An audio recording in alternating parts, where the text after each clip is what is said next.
Not the hugging and the kissing and the whole, all that. They're like, oh, stop. That's enough. Go away. Okay. I want you to know that that is all a facade, right? They are children. They are adolescents, but they are still children. They are not adults, right? Whether they act like it or not, they still really, really need you. So I have told parents for a long time, I still want you tucking in your teenagers, right? If it comes up, now does it have to be every single night, like when they were little and you read books and we did all that other stuff, right? It can change and it can look different, but the physical part of going in there and tucking them in and saying goodnight is still significant developmentally and emotionally for your teenagers. Don't not do it. Now, should you do it when they have a house full of friends over? Probably not, right? Don't do it and it's going to embarrass them. But don't stop doing it because they need you. They still need that physical part of you all the time, right? Now, in my house, my 8th grader actually tucks me in at night because I go to bed before he does. And I am okay with that because he does it. And it's because he needs to still do it, right? He still comes in, tucks me in, literally hugs me, kisses me, secures the house. That's what we call like locking up the house and stuff. My husband travels, right? So I'll ask him, did you secure the house? Yes, I've secured the house. He puts the dog up. He does. He just does. He tucks me in and then he goes to bed. Right? So it still tells me he needs it because he doesn't have to. Right? So they still require it. 17-year-old boys still need their mamas to tuck them in at night. I don't care what they tell you to your face.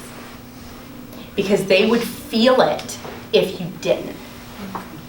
Right? Does it need to be obnoxious like it used to be when they were little? No.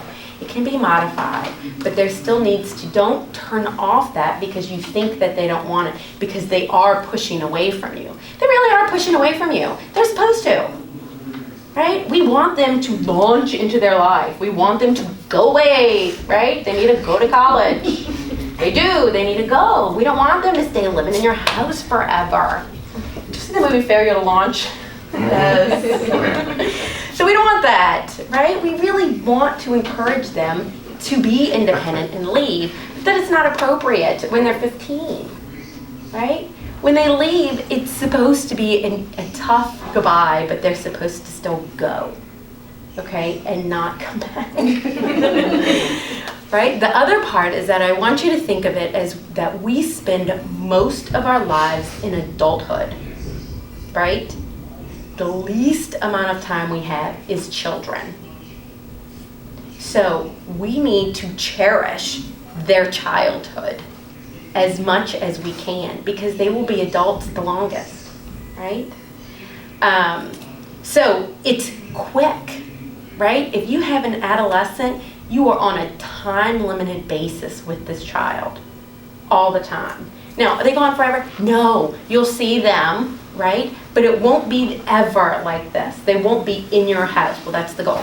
That they won't be in your house all the time with you, right? So this is still a gift.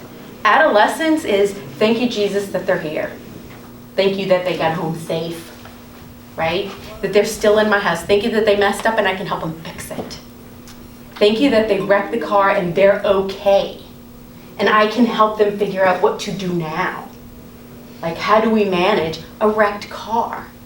What do we do with insurance? What do we do with getting them to school? Right? Like, this is not just a bad thing that they've wrecked the car. Like, this is life lesson stuff. And you get to go, and I got to be there. I got to be there with them to help them through this. That's awesome. So, when you want to choke them, because you will often, right? Think of, it is limited, right? It is 4 years. I have 3 years left with this child. I have 2 years left with this child, right? And then the goal is that they're gone, right? They've launched into their lives and you have given them all of the tools that they could possibly need. right? They're good independent thinkers. They see how their choices affect their life, right? We don't want them making decisions about their lives based on fear that they have what you're going to do to them. Fear, because they're not going to have that. As soon as they leave, you're not going to be there. And remember, they're in adolescence until 25, right? They need to know that how the decisions that they make affect them, not how the decisions that they make affect you, because you're irrelevant in a couple years, right? So the most important thing you have right now with your kids is your relationship.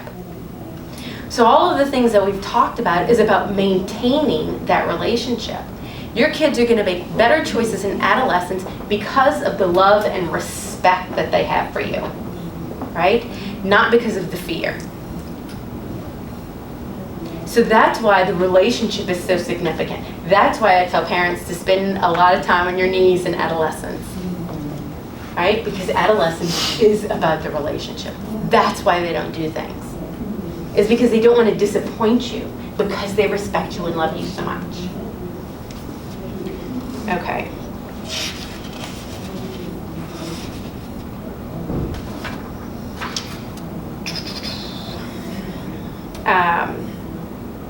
Remember to think guidance as opposed to threats and lectures. Lectures have never worked. They don't work. You remember being lectured to. How effective was it for you, right? Lectures are not effective. Conversations are effective. If you want to teach life lessons are a conversation. A conversation is everybody gets to talk, right? What is it like to be a friend? What do you think about premarital sex? What do you think about drugs? These are conversations. What do you think about smoking? These are conversations, right? Conversations about life lessons. It's the way you want to know what their opinion is. You want to know what their thinking is, and that starts when they're really young. Lectures have never been effective. They weren't effective for you. You know you turned it off. You would do anything to just avoid the lecture, right? I tell parents all the time in therapy to stop talking so much. Like, we talk way too much. And they don't listen. I even challenge parents to start talking gibberish and say ridiculous things and see how long it takes for their child to catch on. Because they're not listening to you. Okay? So if you start talking about the man in the moon who's pregnant, right? It's going to take them a while for them to go, what? And you can keep saying the same thing over and over and see how long it takes because they're not listening. Lectures are ineffective. They've never worked, right? You want to teach a life lesson, you have to have a conversation. Okay.